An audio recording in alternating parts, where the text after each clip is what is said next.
Welcome back to my garage. It's been a while since the last video was uploaded, so yeah, been busy with various other projects and still tinkering away in the garage on the bike and other bikes. So quick recap, where are we? I'm trying to restore this RZ250. It's a bit rough and ready, and we found out in the last video that the engine was a bit of a mishmash. First of all, it wasn't the original engine, different engine number to the frame. The bottom half was a 250, the top half was a 350, so it's actually a 350 engine in a 250 bike. When I bought it, you can see there's a job lot of parts, and I managed to find the original casings that match the serial on the frame. But as you can see in the next videos, it's pretty rough. It's probably blown up and just been sitting there slowly corroding away on a shelf over the last, I don't know how many years. So yeah, that's where we are. Let's get on with it. So I think most people would give up and just get a second-hand engine that's in much better condition, but we're going to use this as a practice for me anyway, because I've never done this before, because this is basically junk. But I'm going to actually try and rebuild it. If the bits are completely toast, we'll have to try and source some better second-hand ones. I'm actually looking at the moment online for loads of bits, because there's stuff missing left, right and centre. Tiny little brackets to bits of clutch, etc. But anyway, we'll start with the gearbox. Actually, what we'll do is we'll take this all out and we'll clean the cranks up just to make sure they're all good. Start preparing them for painting. Don't know if I'll try and powder coat these, because I've never done powder coating and I've got to get an oven. Yeah, so we're missing sixth and second pinion, sixth and second gear in a way. And there's also lots of little washers, etc. that should be on here that's missing. It looks to be pretty complete, I think. So we'll search for the missing parts. But if you look closely at these, the pitting on it, these are, I assume they're cast iron, or where they're rusting. No, it can't be cast iron. I'm talking about, these must be just plain steel. I assume they've been hardened. Yeah, they're hardened because the file skates. It's only the rust that's coming off. Yeah, so probably hardened steel, case hardened steel. But the pitting in here is pretty bad. Likewise, same for this one. This looks to be maybe salvageable, because it's still got a bit of the finish isn't too bad. But anyway, we'll clean these up and I'll be back in a sec to sort of look at the damage. So these cleaned up okay. Looking at the teeth, they're in pretty good condition. So I think probably going to reuse them. The tops of these teeth, I think it's just a casting. If you look on, so that's the casting finish. So I think that roughness is just the casting, because they didn't machine the tops of the teeth, just down inside them. And they're looking inside there. Not too bad, there's some pitting, but tempted to reuse this. I'm going to see if I can get, you can still get these, but I think they're $70. So I'll see how many out of all this lot I need to get, and maybe just get a new one of these.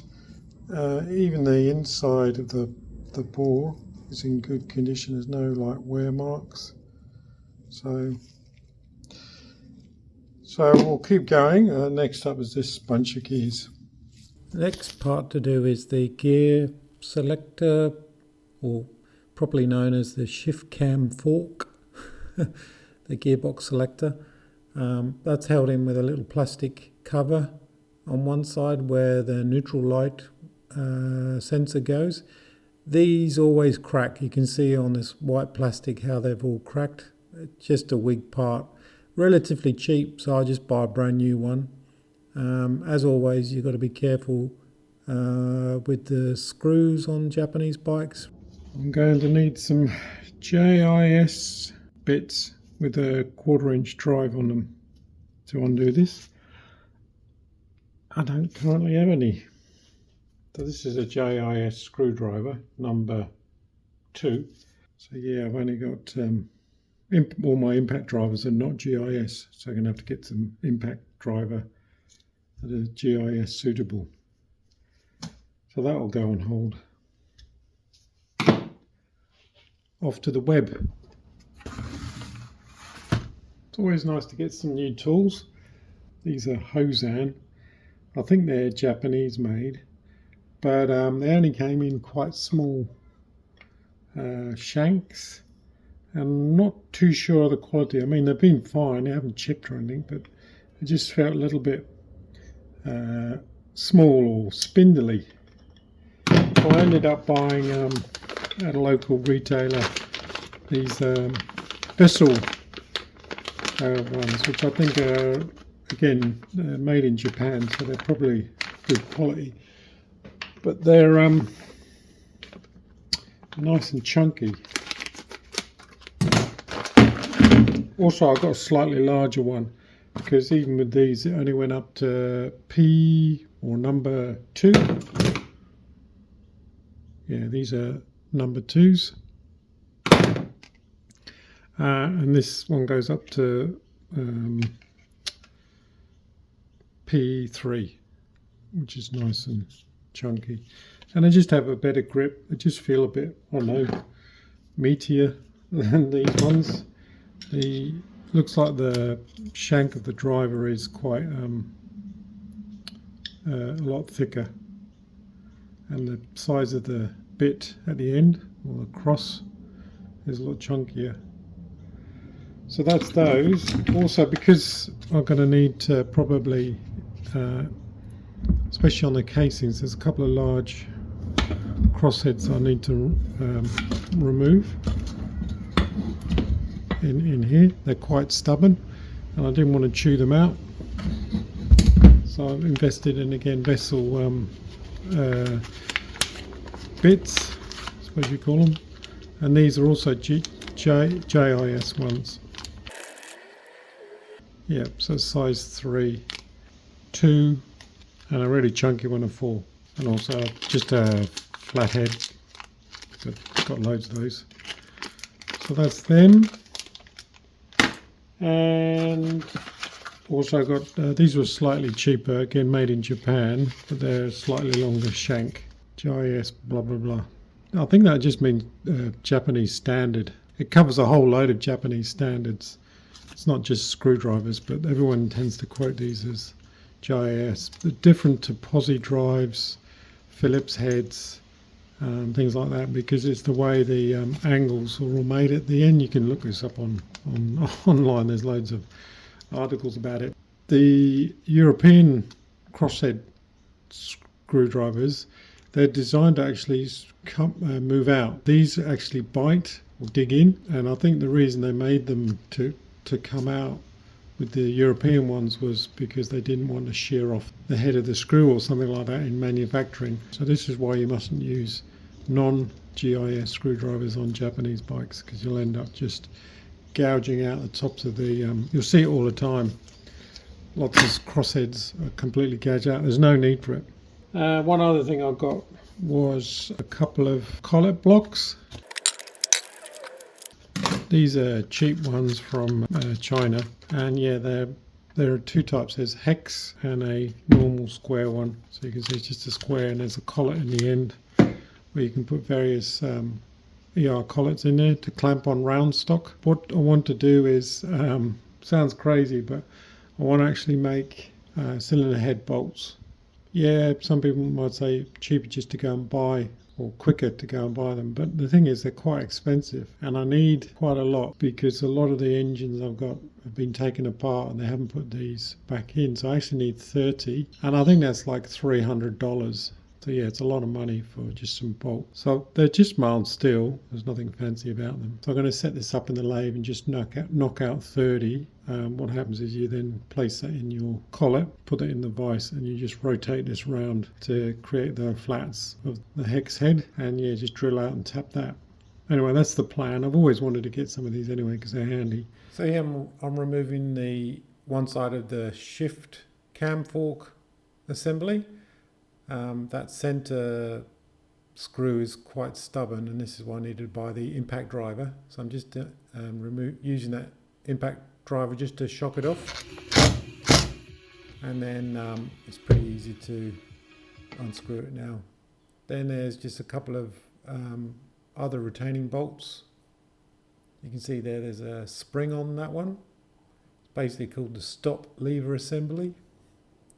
And there's just a bracket that's like a retainer. Now I've got to work out why that cog is not coming off. It looks to be a press fit, so we'll have to take out the whole assembly to be able to remove it.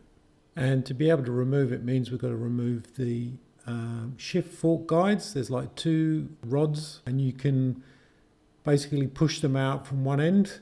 That will then remove the fork shifters themselves. So I'm just tapping it out. Now the rod is pushed in a bit. You can see there's a small circlip that will need to come out, and then we can slide the fork off. With the fork removed, it's just a rinse and repeat for the other side. But be careful, there is a small cap that goes on the end of the shift fork rod. That's the one we sort of pushed through, so make sure you pick that out of the engine. And you can potentially reuse it. Now on the other side, the shift fork rod is slightly blocked by this screw or post. This post is part of the shift shaft gear lever assembly. It's got like a slot in it, like a massive flathead screwdriver fits in, and it's also secured by a small tab washer, so that needs to be driven flat. Then when the tab washer's flattened, you can loosen the lock nut. It's got like a lock nut on a thread that can be loosened up. And then finally the post itself, which is quite a tight fit, can be unscrewed from the crankcases. You might need to use a impact drill with a flat-headed blade just to get that removed, because that nut won't wind all the way up. It'll stop on the thread. So now we've got access to the other rod that's holding the other fork levers. This one you've got to push the rod quite a long way in. You can see here I've got like an extension rod that goes all the way through and pushes it out. That allows all the forks to come out. One thing to bear in mind is the 3 fork levers are not all the same. 2 are matching pairs, as in the same part number, but there is a third one which is different, so just be careful when you reassemble them. Just check via the parts online microfiche. You can see which fork goes where. And now finally we can carefully remove the shift cam assembly, and don't forget the other aluminium plug for the fork shift stroke rod. Last but no means least, we've got the little neutral gear indicator plastic cover that can be removed, and that's pretty much it for the gearbox crankcase. There is a dowel on the crankcase to help assembly of the 2 halves. I'm probably going to leave that in place and just mask it up if we paint it. And there's a small gear shift lever shaft seal, and that can be popped out. And then we can just give that a good clean and bead blast it, ready for powder coating. I'll probably give it a clear matte powder coat finish. The gearbox lower half case is not black, it's just the top half is black. So we'll try and match the original. So now we can disassemble the shift cam assembly because there is a bearing at one end. Just remove the washer, beveled washer, from the, I suppose, the gear selector cog, and then using a simple gear puller that slides off quite well. It wasn't a struggle to remove. Then there's this tiny little sort of circlip, and then the bearing can come off and be inspected. And then the other end, that can also be removed. Just bear in mind there's a little spring that is like an indent, so just be careful when you remove that.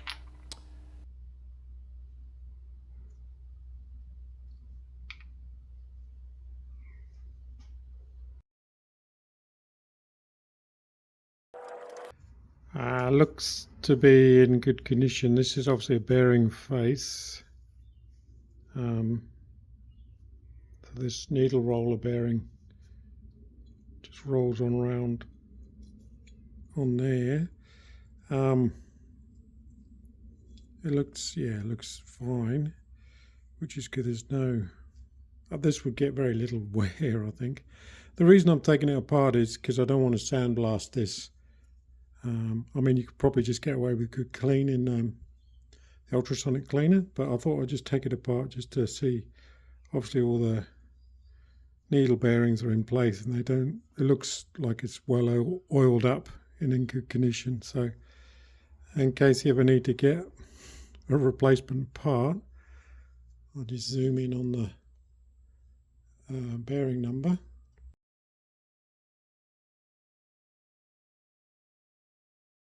Likewise with this little gear, it looks like one of the teeth is broken off, but no, I think that's the neutral spot. It's interesting, it's got like a press fit sleeve in there, looks like. So that's that. Give it a clean.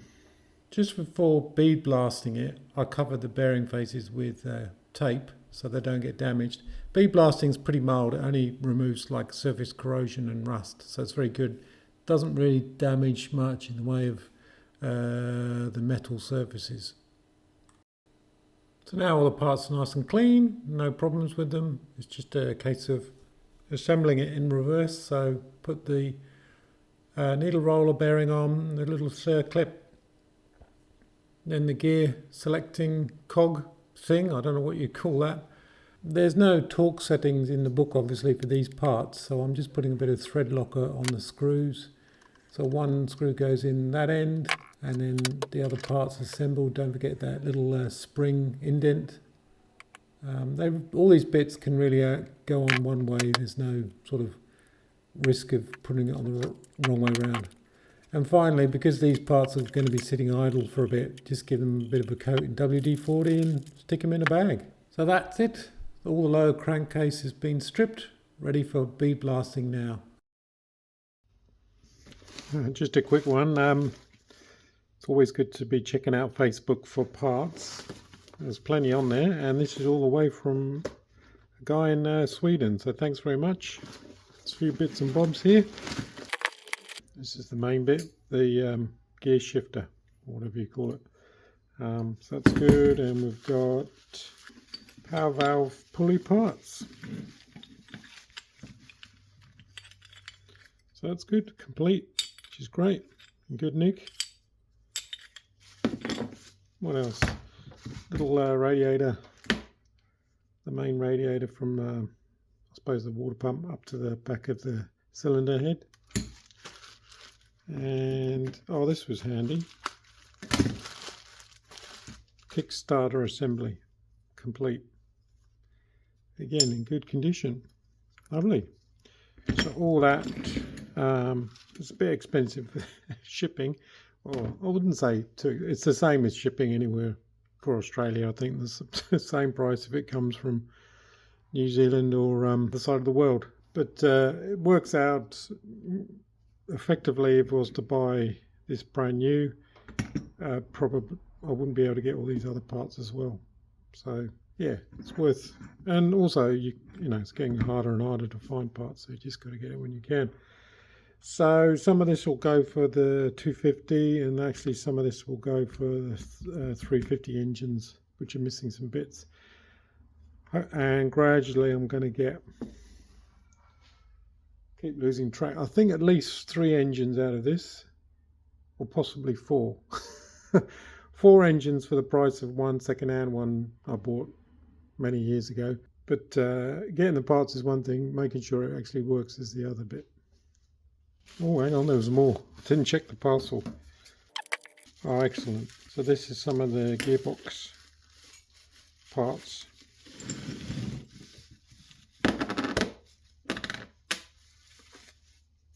Yeah, so there's quite a good collection of parts all the way over from Sweden, which is good. So thanks, Magnus. Cheers.